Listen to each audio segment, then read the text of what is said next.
तो अब हम आ गए चैप्टर 7 में। चैप्टर 7 का नाम है डाइवर्सिटी इन लिविंग ऑर्गेनिज्म। तो जो लिविंग ऑर्गेनिज्म है, जो उनमें डाइवर्सिटी है, डाइवर्सिटी का मतलब एक टाइप के लिविंग ऑर्गेनिज्म नहीं होते, बहुत बहुत टाइप के लिविंग ऑर्गेनिज्म होते हैं। तो उनकी डाइवर्सिटी, विविधता, जैसे हिंदी में बोलते हैं विविधता, यानी उसमें बहुत टाइप के लिविंग ऑर्गेनिज्म होते हैं, एक टाइप के लिविंग ऑर्गेनिज्म नहीं होते। उसके बारे में हम पढ़ेंगे इस चैप्टर में। तो कैसे कैसे लिविंग ऑर्गेनिज्म बहुत ज़्यादा टाइप के होते हैं, उनमें डिफरेंट स्ट्रक्चर है, शेप है, कलर है, तो बहुत सारी चीज़ की उनमें अलग अलग चीज़ों की डाइवर्सिटी है, विविधता है, वो सबके सब एक जैसे नहीं लगते। Have you ever thought of the multitude of life forms that surround us? तो क्या आपने कभी सोचा है कि लाइफ बहुत ज़्यादा तरीके से मिलती है हमारे आसपास। Each organism is different from the other to a lesser or a greater extent. तो हर ऑर्गेनिज्म, हर या जीव जंतु जो भी है, वो क्या होता है, डिफरेंट होता है दूसरे से, चाहे वो थोड़ा अलग हो या ज़्यादा अलग हो, लेकिन अलग होता है। For instance consider yourself and a friend. तो अपने को और अपने फ्रेंड को देखो, और ये कुछ सवाल है, उनके आंसर दो। Are you both of the same height? तो क्या तुम दोनों सेम हाइट के हो सकता है बाई चांस हाइट सेम हो। Does your nose look exactly like your friend's nose? तो क्या तुम दोनों की नोज एक जैसी दिखती है? पॉसिबली नहीं। Is your hand span the same as your friend's? तो क्या आपके हाथों का जो स्पैन है वो क्या सेम है या फ्रेंड से अलग है? तो इनमें से कोई ना कोई चीज होगी वो अलग हो जाएगी, या तो नोज अलग हो जाएगी, या हैंड स्पैन अलग हो जाएगा, या हाइट अलग हो जाएगी। तो ऐसे कुछ भी अलग हो जाएगा, तभी तो हम बता पाते हैं कि ये है, ये है। अदरवाइज तो हम डिफ्रेंशिएट ही नहीं कर पाएंगे दो बच्चों के बीच में। However, if we were to compare ourselves and our friends with a monkey, what would we say? तो अगर, लेकिन अभी हम तो दो दोस्तों के बीच में कंपेयर कर रहे हैं, लेकिन अगर हम इंसानों का यानी फ्रेंड का और मंकी का कंपेरिजन करने लगेंगे तो क्या क्या कहोगे? Obviously we and our friends have a lot in common when we compare our self with a monkey. तो डेफिनेटली जो इंसान है सारे के सारे, उनमें ज्यादा कॉमन है बजाय कंपैरिजन से, किससे, मंकी से। तो हम इंसानों की कंपैरिजन मंकी से डायरेक्टली नहीं कर सकते। But suppose we are to add a cow to the comparison.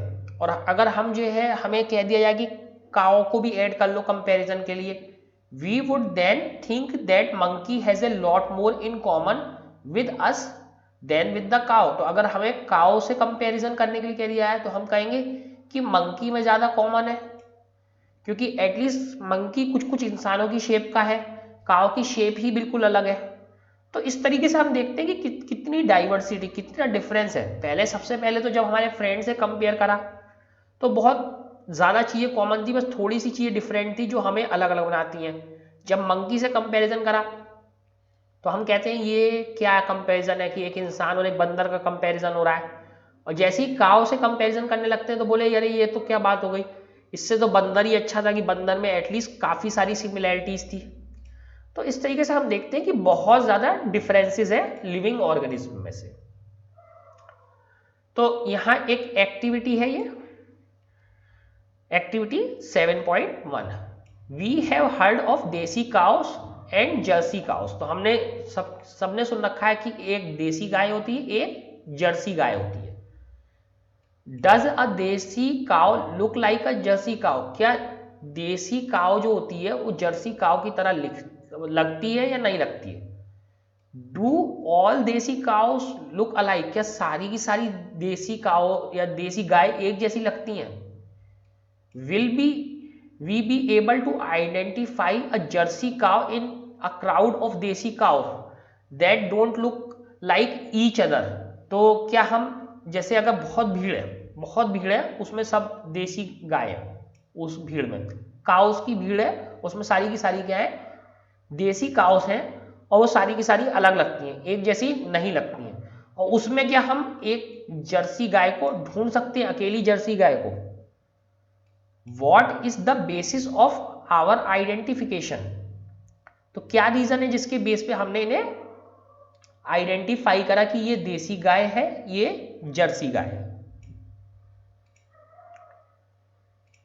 In this activity, we had to decide which characteristics were more important in forming the desired category. तो अब इस activity में हमने क्या करना है, हमने डिसाइड करना है क्या कैरेक्टरिस्टिक का मतलब बेसिकली प्रॉपर्टीज होता है, लक्षण होता है, are more important in forming the desired category. तो डिजायर्ड कैटेगरी क्या है, हमारी कैटेगरीज है हमारी देसी गाय और जर्सी गाय। तो उनको डिसाइड करने में कौन कौन से कैरेक्टरिस्टिक यानी लक्षण important. Hence, we were also deciding when characteristics could be ignored। तो इसी के साथ साथ हम ये भी देख पाए कि जो है कब जो है वो कैरेक्टरिस्टिक्स ऐसी हो जाती हैं कि वो इग्नोर करी जाए। जैसे एक एग्जांपल ये है कि अगर हम ये कह दें कि चार पैर होने चाहिए, तो चार पैर तो जर्सी काऊ के भी होंगे और देसी काऊ के भी होंगे, तो चार पैर से तो काम नहीं चलेगा, चार पैर से तो काम नहीं चलेगा। तो इस तरीके से इस कैटेगरी को हम इग्नोर कर सकते हैं कि सभी गाय के चार पैर, तो चार पैर तो सभी गाय के होंगे।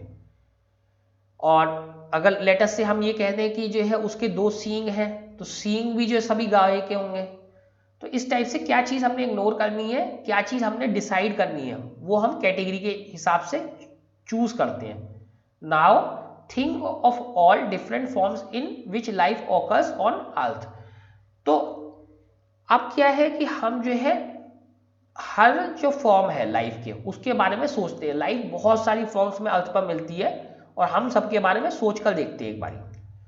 On one hand we have a microscopic bacteria of a few micrometre in size. तो एक तरफ तो क्या है, माइक्रोस्कोपिक बैक्टीरिया है जिसे हम सिर्फ माइक्रोस्कोप से देख सकते हैं और वो बहुत छोटा है। कितना है, फ्यू माइक्रोमीटर। और माइक्रोमीटर हम लोग डिस्कस कर चुके हैं। माइक्रोमीटर क्या होता है, एक माइक्रोमीटर कितना होता है, 10⁻⁻�6 मीटर। तो बहुत छोटा होता है माइक्रोमीटर। या एक मीटर में कितने माइक्रोन होंगे, 1 2 3 4 5 6। तो ये 1 मिलियन माइक्रोन हो जाते हैं एक मीटर में। तो माइक्रोन कैसा है, बहुत ही छोटा है। ठीक है। While on the other hand we have blue whale। तो दूसरी साइड पे क्या है, ब्लू व्हेल है। ब्लू व्हेल आप जानते हो कि सबसे बड़ा एनिमल है अर्थ का।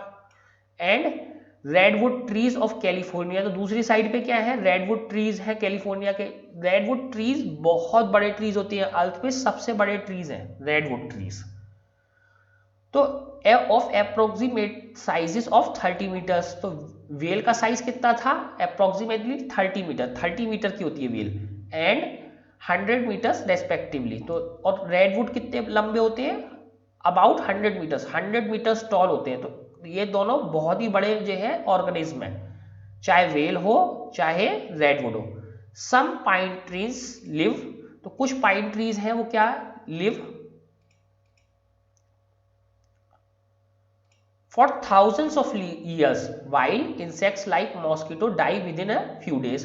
तो कुछ पाइन ट्रीज क्या है वो हजारों साल रहते हैं, जबकि कुछ इंसेक्ट्स जैसे मॉस्किटो है वो कुछ दिनों के अंदर मर जाते हैं।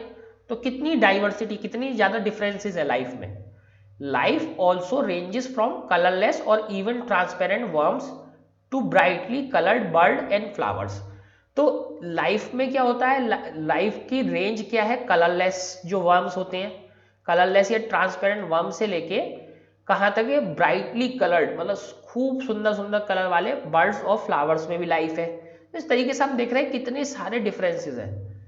This bewildering variety of life around us has evolved on earth over millions of years। तो ये जो डिफरेंट टाइप की चीजें हैं, bewildering मतलब जो हमारी सोच से भी परे है, जो हमारी सोच से भी आगे है, ऐसी चीजें ये अर्थ पे इवॉल्व यानी अर्थ पर जब ये आई है इसमें लाखों साल, लाखों करोड़ों साल लगे, मिलियंस ऑफ ईयर्स यानी करोड़ों साल लगे इसको आगे बढ़ने में, ऐसी चीजों को।